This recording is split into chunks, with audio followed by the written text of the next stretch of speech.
Hello, everybody. Thank you for being so quick coming in from lunch. We really appreciate it.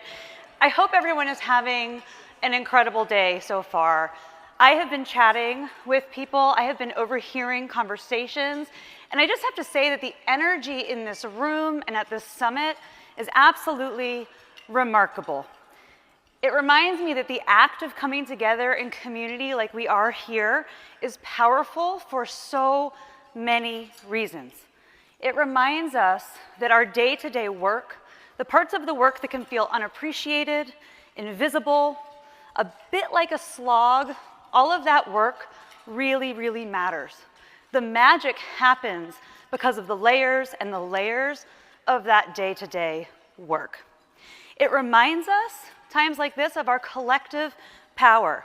While we're really focused in getting that last 1 mile trail connection or getting that protected bike lane that we just can't seem to bring unanimous agreement around, or that safe route to school that the community has been working so hard to create, it's important that we have times like these that we can remember the influence, the incredible influence of our movement. Being in community together reminds us why we do this work. Recently, a longtime member of Rails to Trails Conservancy emailed us to let us know how grateful he is for what we do. And he said, "You and your organization have done so much to improve my life and the lives of ordinary people." And I think that that compliment can be shared by every single person in this room. His words really touched my heart, and they're evidence of our collective work, our collective power, and why that matters. We are truly bringing opportunity to people and places in unique and meaningful ways. We are bringing joy into people's lives. But joy can be tricky. In some conversations, joy can feel a little frivolous. Maybe it feels like something that is nice to have, but honestly, I think I would say that joy is essential. The pursuit of happiness is among the principles that our country was founded upon. I ask the question, isn't joy the outcome? Isn't it the ultimate impact of the work that we do? At a time when loneliness and isolation plague the country and are eating away truly at our social fabric, isn't joy and connection something we should prioritize? Isn't joy our ultimate reason why? At RTC, we often talk about the stages of change for trails. People might start with a little uncertainty in the conversation. What is this? Why does it matter to me? Some people just really don't like it at all, not one bit. But as they experience trails in different ways, that perspective often changes to one of enthusiasm. Wow, this is great. Trails are really nice to have. But then as the outcomes of trails come to fruition, when we see and feel the ways that people and communities thrive, when they have safe spaces to walk, bike, and be active outside, that mindset shifts even more to a conversation about why we need trails in our communities, that we demand trail networks in our neighborhoods. And that's because the joy is contagious. Emotion is so powerful, and joy truly does transform our individual lives, our communities, and ultimately our whole country. I've heard some folks talk about how trails are an elixir. I think it was a conversation last night after the reception, actually, because they make so many things happen for people and places of all different stripes. I like to think that joy is the elixir. It's the motivator, it's the connector, it's the common thread that can bring people and places together in ways that deliver outsized impact. I am truly honored today to help facilitate a conversation focused on joy. I don't think we do enough of that. A conversation about how much we deserve joy, how trails make that happen for so many people, and how imagination can be the spark to creating remarkable change. I'm going to welcome my first storyteller today, Ayesha McGowan. She is the first professional African-American female bicyclist, a passionate activist for inclusion in the outdoors and cycling, and a member of RTC's board. Welcome, Ayesha.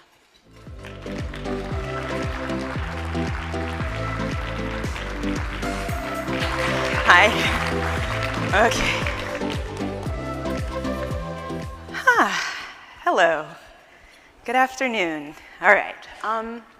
So Brandi asked me to come here and talk to y'all about joy, which is sort of my jam. And looking around this room, I really do feel like I will be preaching to the choir, and I love that. But I think since we are living in a time where joy can often seem like a luxury, a little reminder won't hurt. I think about joy not just as a concept or even a feeling. I think about joy as a fundamental right. And in your line of work, it needs to be the most critical and non-negotiable necessity. Long before I ever dreamed of being a pro cyclist, I was a person who found a profound sense of freedom on a bike. I was a student at Berklee College of Music in Boston, and I just wanted to get to class faster. Somehow, in doing so, riding a bike became my daily escape.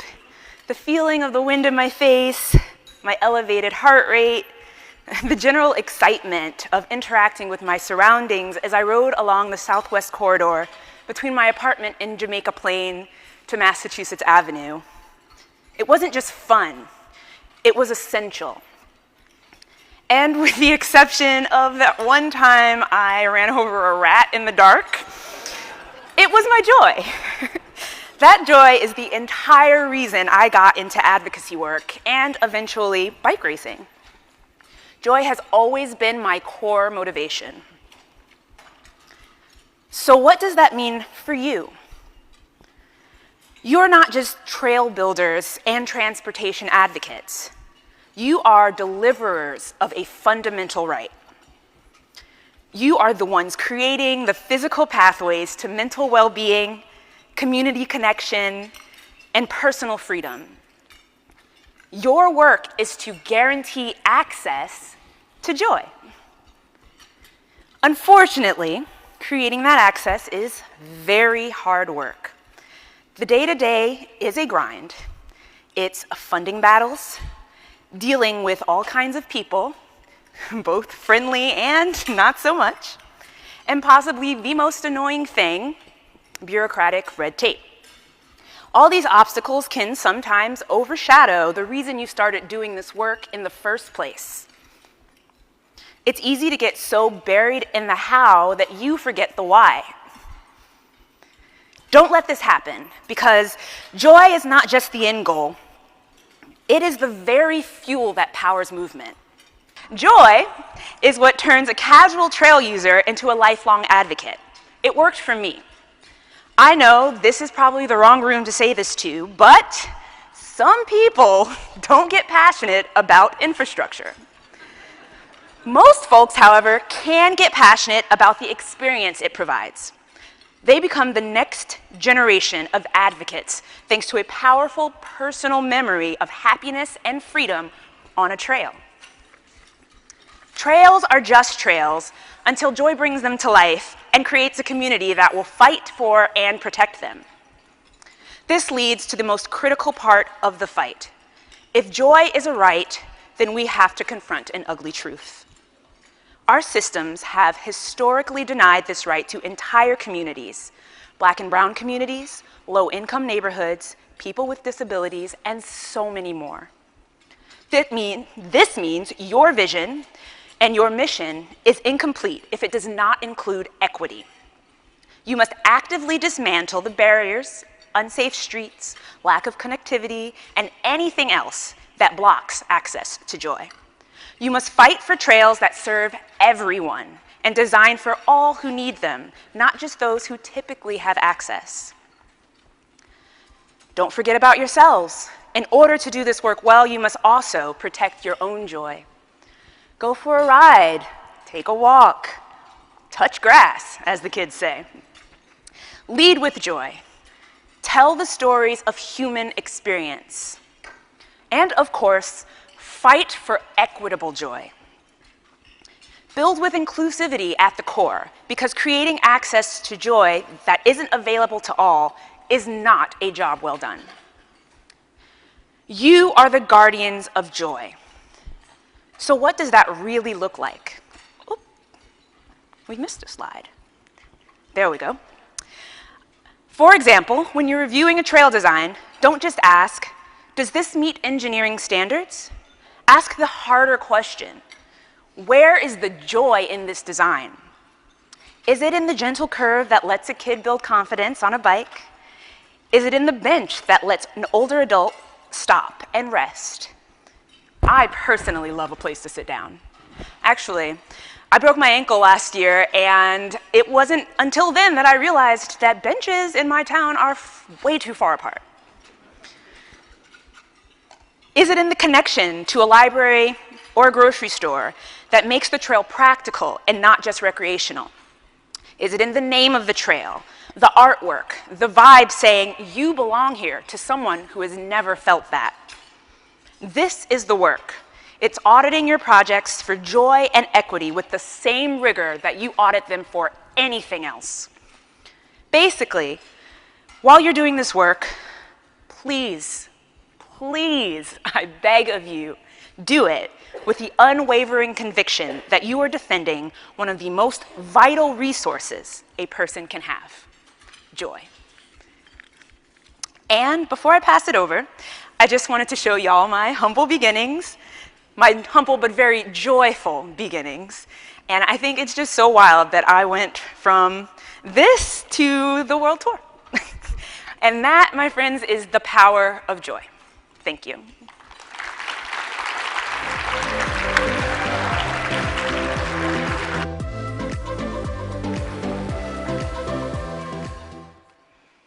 Ayesha, thank you. You are truly the ambassador of joy in so many ways, and I never tire of hearing you share how powerful joy is in building community, but also the call to action that if we're not making joy equitable, we have not done a good job. Our next storyteller is Ron Griswell. He's the founder of HBCUs Outside, and he is a champion for outdoor access. I met Ron a few years ago in North Carolina at I think we had fun, but it was an economic development conference, so kind of the polar opposite of this conversation to some degree, and I never thought how much our lives would intersect since then and the partnership we have built. So welcome, please.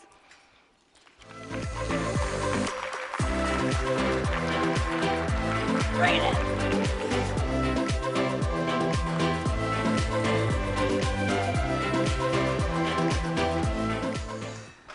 Testing, testing. All right, this thing's on. How's everyone doing today?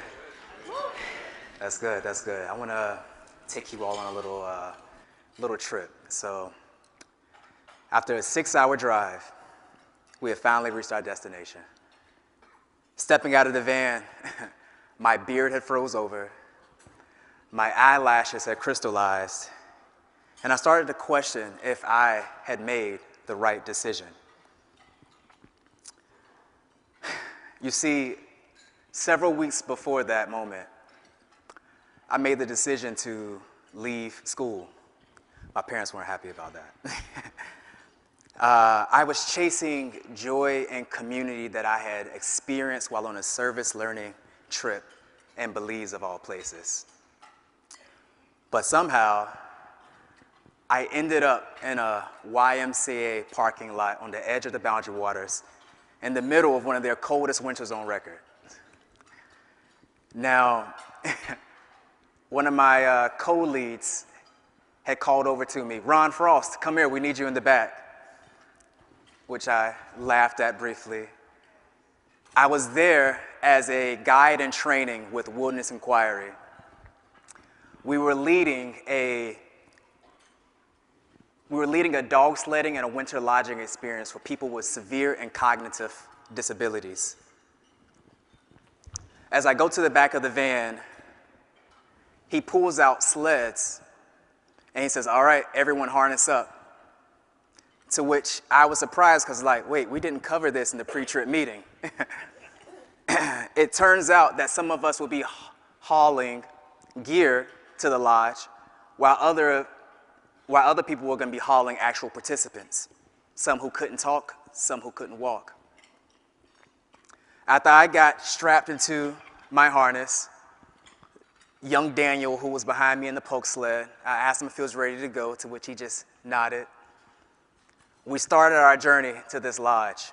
Now, what they also didn't clue me in on, so if you all aren't getting the gist, I was the newbie, right? So they were just putting a lot of stuff on me in a moment. Something else that they also didn't tell me about is that this journey to the lodge would be over a half-mile across a frozen lake. And so when doing this, I'm hiking across, the snow crushing beneath my boots, and I all of a sudden look up, snow flurries everywhere, the sun shining, there's this joyful kid behind me, and there's a long line of people behind him, side by side, in front of each other, behind each other, leading. And it dawned on me that I was doing exactly what I've always wanted to do. That moment for me sparked a huge shift in my life and the reason why I'm on this stage today. That trail to the lodge over that frozen lake, like many of the trails that you all are building, was an antidote for healing and a pathway for joy and community, and ultimately to belonging. I believe beyond all other metrics, when we create moments of joy, memories become identity, and then communities that love, share, and fight for their green spaces, their parks, and their trails happens as a result of that. These moments, for me at least, and I know for many of you, become the cellular level of community transformation, similar to your trails. And that transformation I've seen, and now you have seen through these students behind me, a part of these outing clubs that we facilitate across the country at 16 HBCUs, historical Black colleges and universities. The transformations that I've seen on these campuses and in the students further this ripple effect. Anthony is a student who I want to talk about briefly. I guided him to the top of Mount LeConte. If you do not know, Mount LeConte is in the Smokies. This is a trip that I led with Anthony that he had always wanted to do something outdoorsy, and I was, at the time, an outdoor program coordinator at North Carolina A&T State University. And on this experience that I made just for him, because in him I recognized that this is just a kid curious about the outdoors, but without the resources, the opportunities, the invitation to get there. And so I became that. I also needed that when I was younger. And so in becoming the person that I needed, I guided him to the top of this mountain. And now Anthony has become a guide in his own right, leading his community out on weekly experiences, as well as organizing an annual retreat in the mountains for members of his church. Another student I met, Adrian. I met Adrian down at Florida A&M University. Adrian was our first ambassador at HBCUs Outside. He had this robust passion and curiosity that also shone through, just like Anthony, but also lacked the resources and the invitations. One of the first things I set up for Adrian is a tuition-free experience in Alaska with National Outdoor Leadership School, that's NOLS. He did this 21-day backpacking trip and returned more invigorated than ever. He would go on to help with critical infrastructure there at his university and getting an outdoor bouldering program started at his recreation center. And the last student I want to share is Nate. Nate is a wonderful grad student we work with at Howard University in DC. Nate ran one of the biggest experiences that we have ever seen across our campuses and got 130 students out ice skating in a single day. Since then, Nate has begun to organize snow sports experiences every winter for his friends and the community of alumni that he still engages with. If there is one notion or one thing I want you all to take away with today, is that one person's joy becomes another person's permission, and that is critically important as we continue. Thank you.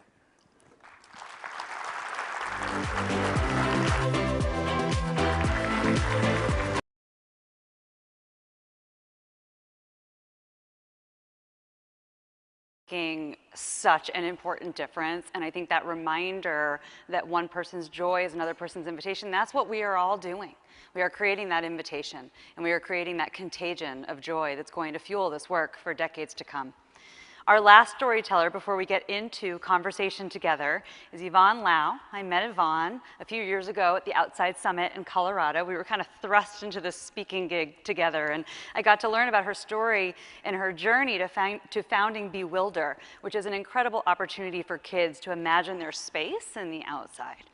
Yvonne.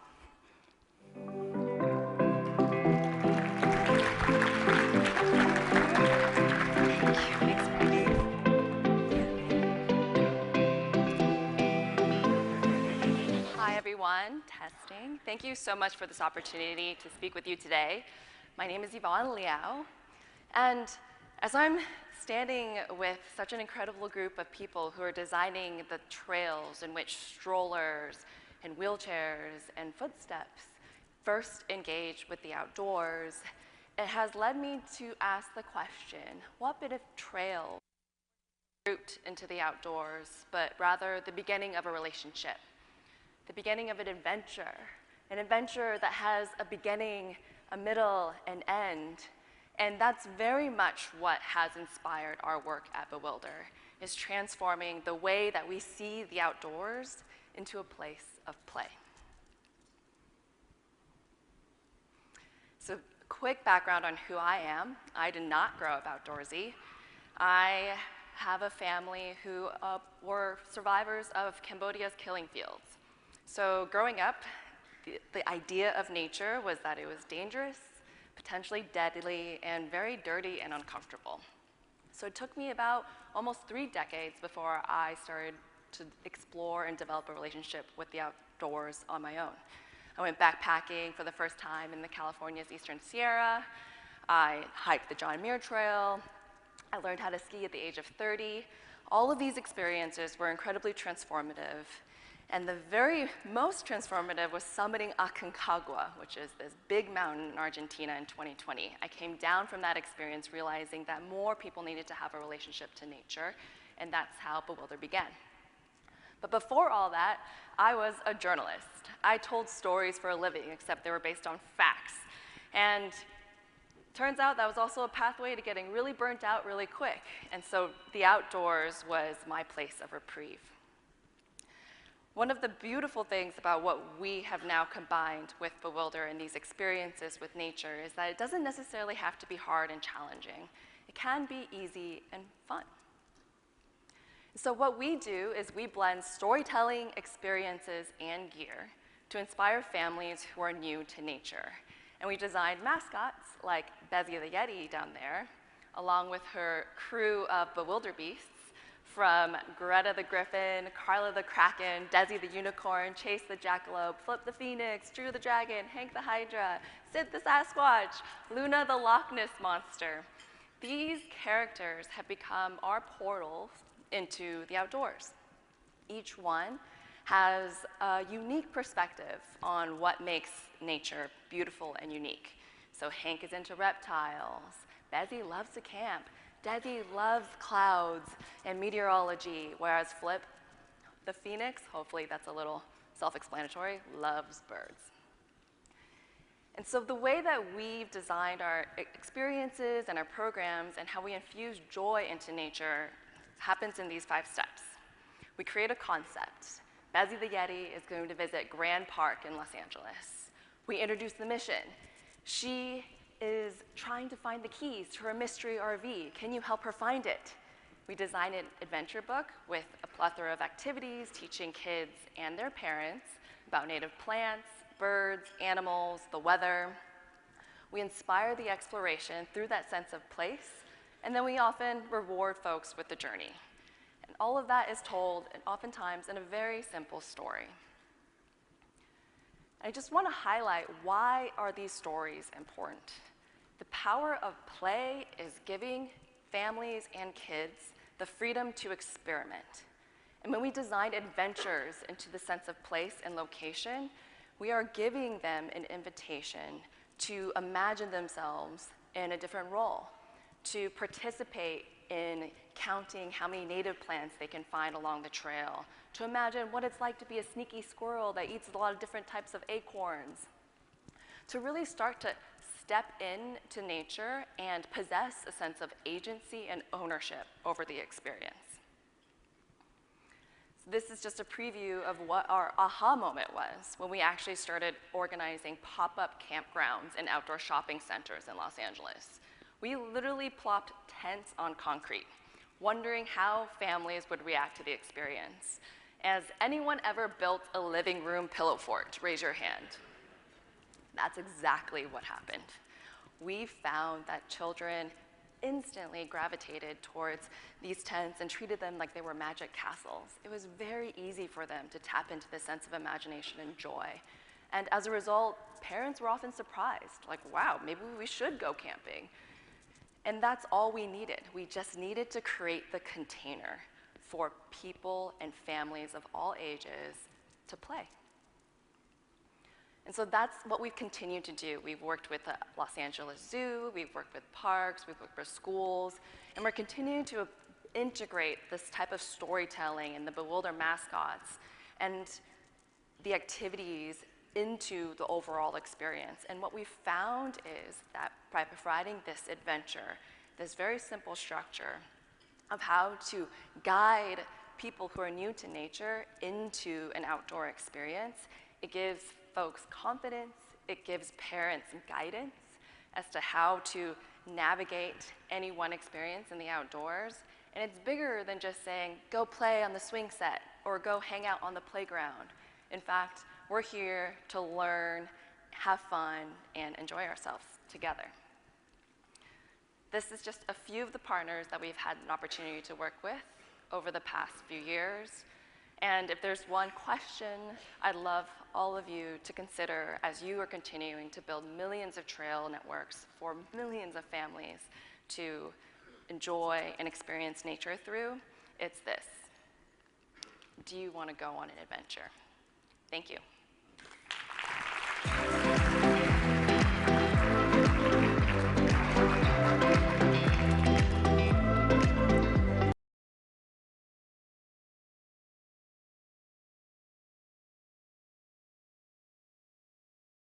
Go from here. I want to go on an adventure. Yeah. You know, when we talk about multi-use trails, I love the range of experiences we have here. We have cycling, we have, you know, summiting mountains, we have building pop-up play spaces in, you know, concrete areas of LA. And I think the reminder to all of us is that the outdoors can be a destination, but can also be part of everyday life, right? It can also be part of the day-to-day, and I think that is the unique joy that when we're working on multi-use trails that we can deliver. I'm going to take us back maybe a little bit to like the dark part of the conversation and the isolation and the separation. But you know, I think the idea that right now there is a lot of tension, a lot of division, a lot of polarity and isolation in America. It might be the understatement of 2025. And I'm curious, each of your perspectives, and anyone can jump in and start, on how you think trails and access to the outdoors is an antidote to that. I'll jump in.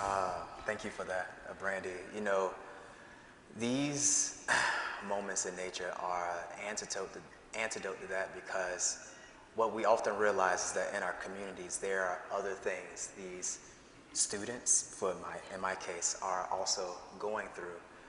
A lot of times it can be as stressful as, oh my God, finals, or it is something more, you know, severe. Unfortunately, one of the universities that we had worked with had been planning a retreat, a birding retreat, you know, down in Louisiana. This is Xavier University, Louisiana. And a week before that trip happened, one of their students took their lives. And so the retreat ended up turning into more than just a way for us to go birding. It ended up turning into a way for them to connect with themselves individually, with each other, and with nature, and utilize that in healing. I often think about the things that are going on, of course, in the grand scheme of things across the country. And before we even get to that point, my question to the people I work with faculty and staff, as well as the students, are what does it look like to first take care of the issues that are going on right at home. And so that's just one of the things I wanted to share. I struggle with this a lot, and I think about it a lot because I work in a space where I'm constantly like trying to like wonder like who cares, like my whole thing is getting people on bikes, and when you're like constantly being bombarded with news and news and more news, it doesn't seem like a priority, but it is, because if we all burn out, there will be no one left to do the work. There'll be no one left to like fight or even just exist. So it's so important to have access to these spaces where we can just enjoy ourselves and have a good time and like feed into ourselves and give back to ourselves so we can like fight for another day.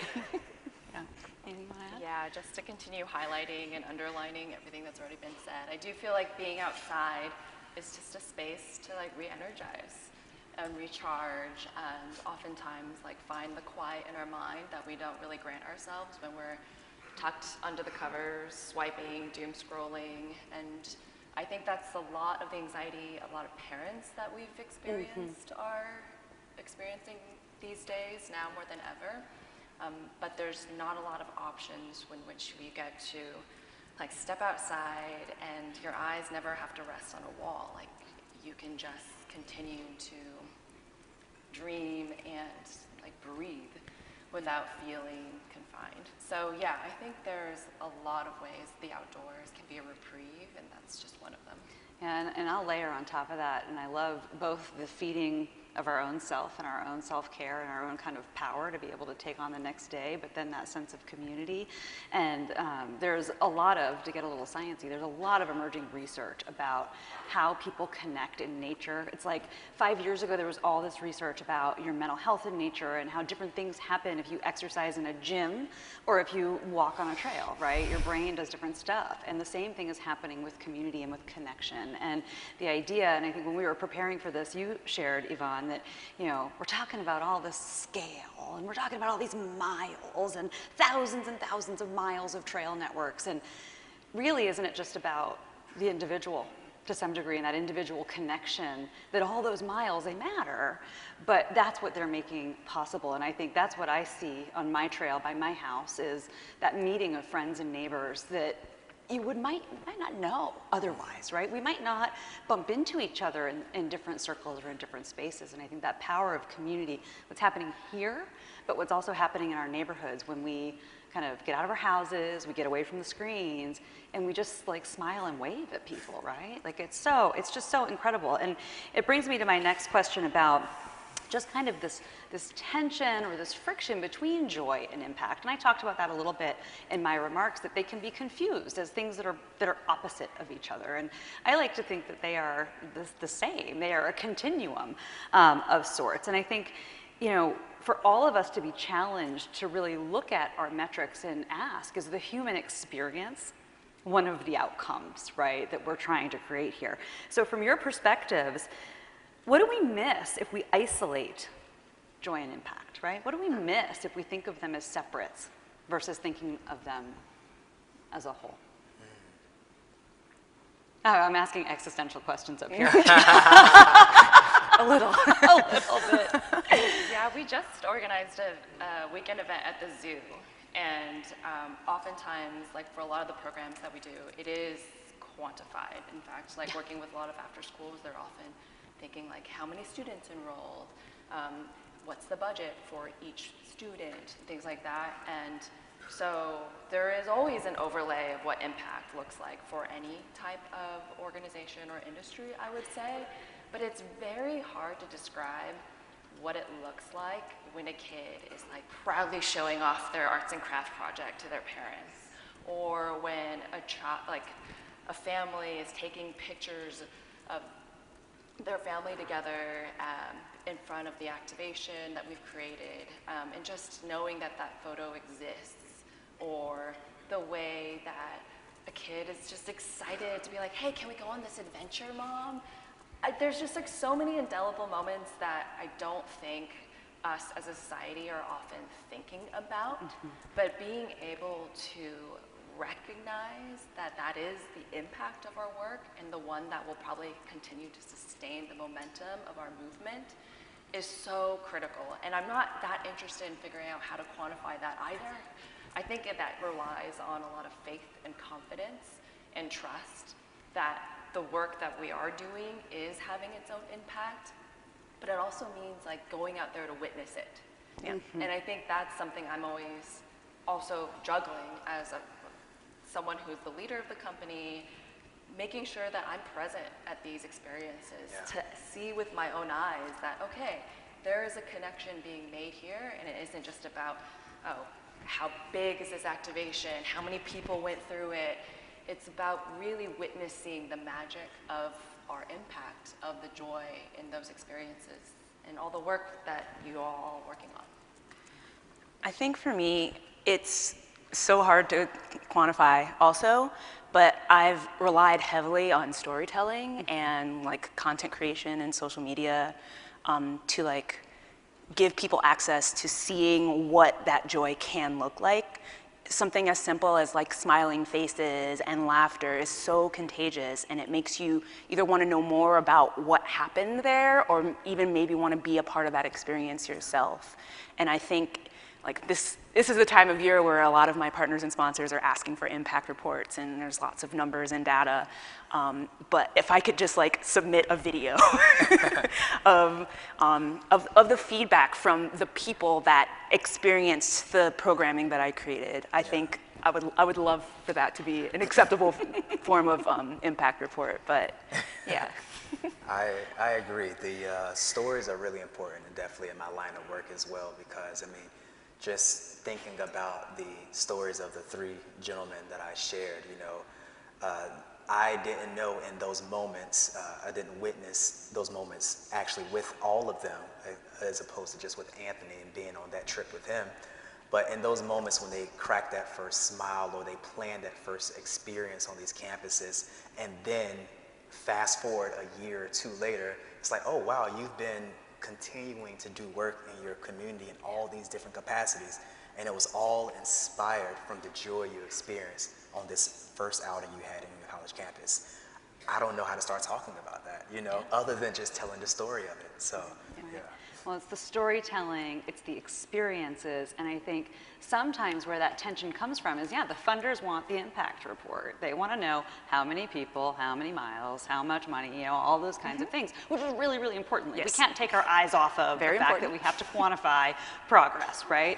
But you do lose some of the humanity in there, and maybe a collective action we all can take is starting to weave the stories in and being committed to that as a whole movement, because that really is the immeasurable piece. That is the qualitative side of it, and it's what makes the biggest difference. It's what we talked a little bit earlier about durable economic development, right? Trails kind of create all of these things that rise up in a community. I think the story of what happened in Appalachia last year with Hurricane Helene, and what are we rebuilding first? We're rebuilding the outdoor recreation infrastructure and the trails like the Virginia Creeper Trail, because all of the businesses rely on it. It's the thing, but also because the people rely on it, and the people need that space that brings them joy, that is a place where they can go with their family. It's part of their traditions, it's part of their culture.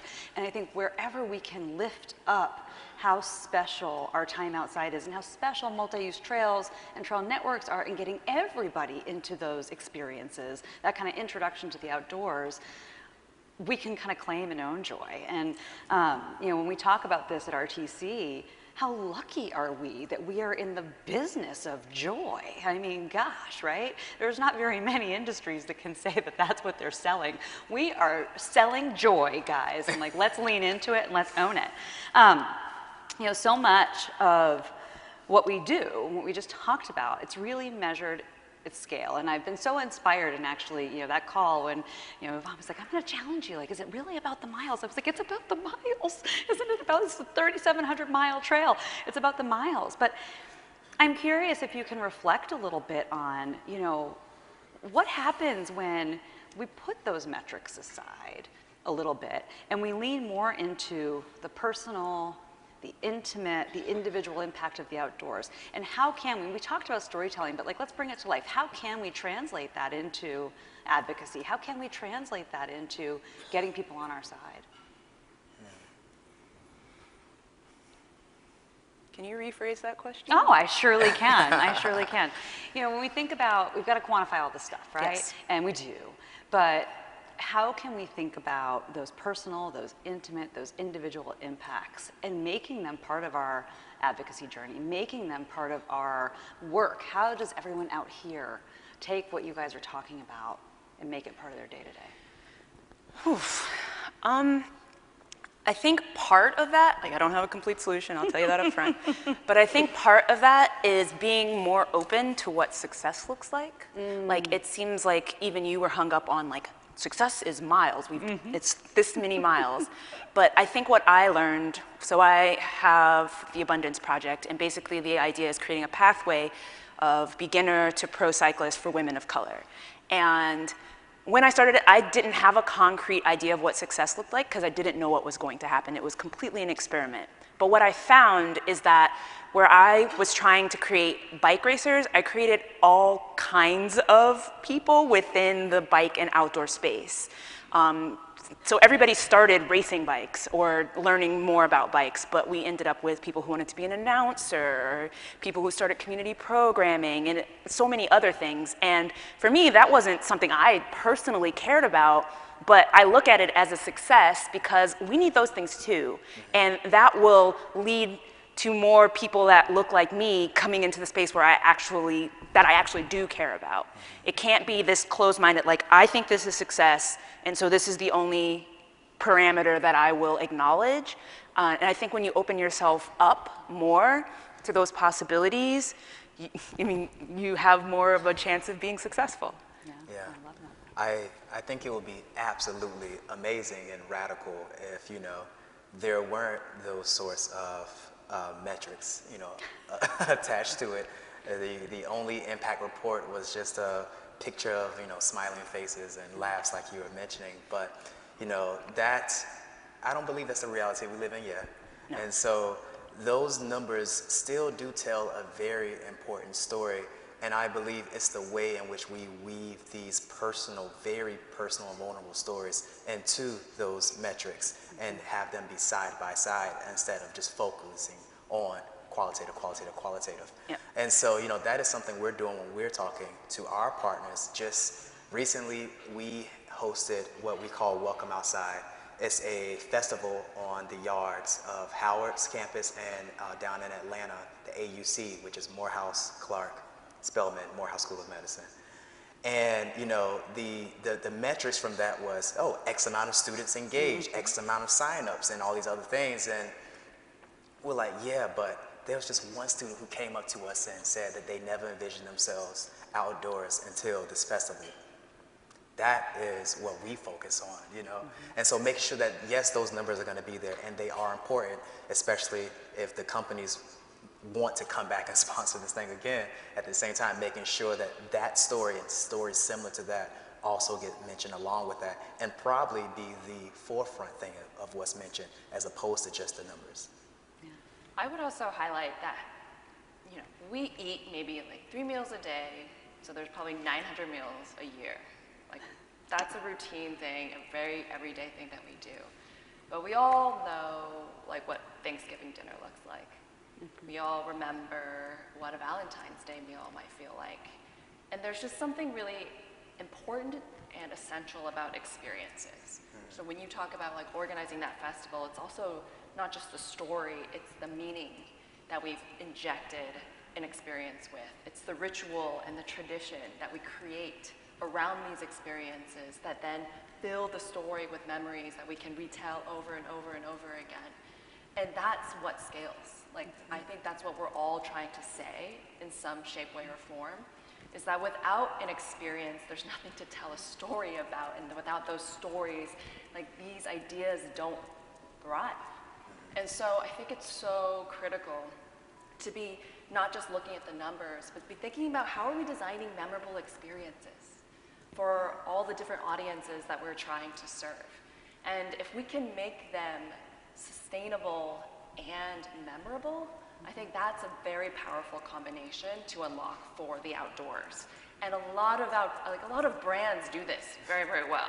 So it's not like something unconventional. It can be packaged as marketing, it can be packaged as advertising, but I think that's how we need to be much more strategic about the way we deploy resources and time and metrics. Is like how we can really think about what makes a trail special to that sense of place. Is there an adventure, a tradition that all walkers, strollers, passerbyers can experience on this trail that makes them feel like, oh, we just did something remarkable that was more noteworthy than any other trail I've walked on today. And I'm gonna remember this trail, and I'm gonna tell my friends about this trail. And that's how ideas spread. But without that strategy, it always just ends up being another meal. It's just another trail. And nothing's wrong with that. It's how we have a balanced and nutritious life. But to continue extending this poor metaphor, I think that's what's missing oftentimes from not just the metrics, but the way we are designing outdoor experiences to be accessible and to be exciting to folks with all different types of backgrounds. Absolutely. No, I love that. I love that so much. I'm going to, this whole summit, everyone has been joking about their workbooks, and some people really love them. Some people are like, am I going to get graded on how well I filled out the various sections? But this is all about action, right? We are hoping that we inspire. We are hoping that people are building that connective tissue with other folks across the country. We're hoping that people are thinking about maybe joy and the experience of joy that trails can really uniquely deliver in a different way. But I also hope that people listen to this and come up with something in their mind that's actionable that they can do later to bring that to life. If you had one call to action for everyone here, what would it be? Oh boy. I would say take creative risks. Like do something that makes you like giggle when you're thinking of the idea. It makes you smile. And if you can accomplish that in our day-to-day lives where we're working, cranking out, being bombarded with all kinds of news and information, I think that will have been a small win, is to be able to just push the envelope enough to get you and your team to be excited about it beyond like whatever norm has been established around it.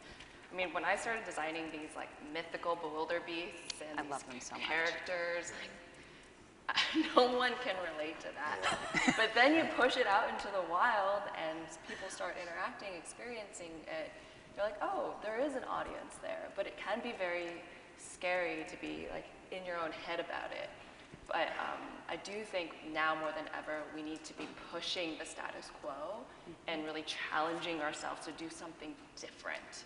If there's anything that this political climate has taught us, it's like the rules of the past are no longer the rules that ran the show. We have to try something different, and tapping into that sense of play, that joy within ourselves, I think is a start. It's huge. The pursuit of giggle. That's going to be my new like team Giggle. rally cry. Who's giggling about something today? You know, I think it is absolutely life-changing, just the power to show up. And talking about that festival, we helped coordinate. The title sponsor for that was REI Co-op. And historically, these campuses don't have involvement from outdoor industry brands on these campuses.